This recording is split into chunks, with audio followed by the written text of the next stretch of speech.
In this tutorial, we'll explain how to connect your Cryptohopper account to Bybit.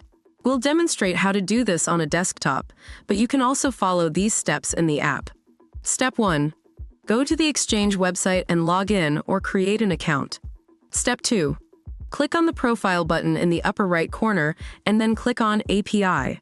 Step 3. To create an API, click on Create New API, then choose System-Generated API Keys.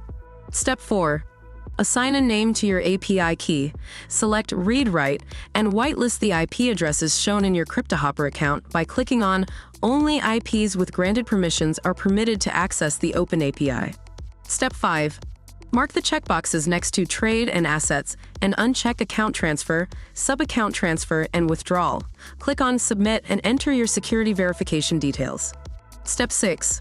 Copy and paste your API keys into Cryptohopper.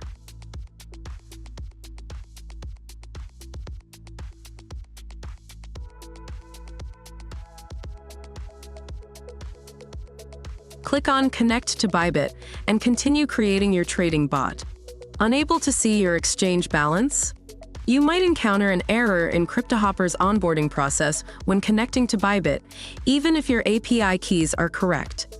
The most common reasons include having no funds in your exchange account, having no funds in your trading account, as some crypto exchanges differentiate between funding and trading accounts, or not being a verified exchange user, KYC. In this case, please click on Continue without testing. You can always check your API keys later in your base config. Another common cause is autofill being enabled in your browser. To fix this, try disabling autofill using incognito mode, switching to a different browser, or disabling your password manager. For more information, visit our documentation or check our troubleshooting article.